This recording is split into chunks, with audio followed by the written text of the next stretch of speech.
All right, so today we're teaching kettlebell clean. So in other words, how do we get the kettlebell from this bottom position up here to this rack position?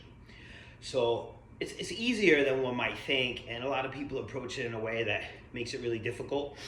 So what they try to do is they try to muscle the movement. When a lot of people approach the kettlebell and I ask them to pick up a kettlebell, the first thing I see is this position.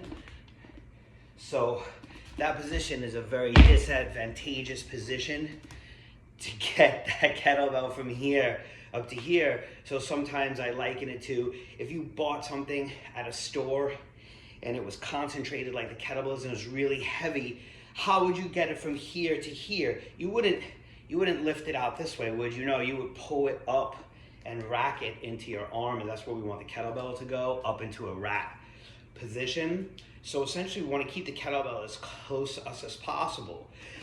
So that presents an issue because people see this movement, right, as something that comes out and in.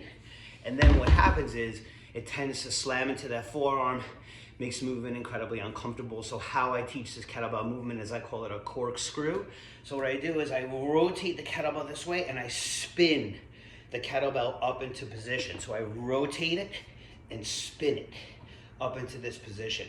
Now, the kettlebell doesn't have to land and racked perfectly. The kettlebell can follow through here, so that creates an opportunity for more movement. So if I grab the bell, and so I don't start the kettlebell swing from this hiked position either. Start this kettlebell from around the back and then through and corkscrew it up into rack. So you see that? So I allow for this complete and total movement, because this movement is a flowing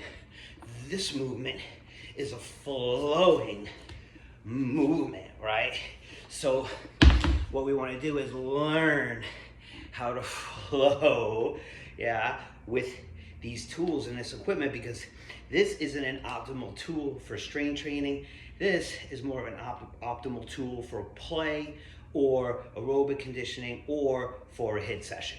So remember, exercise stops happening to you.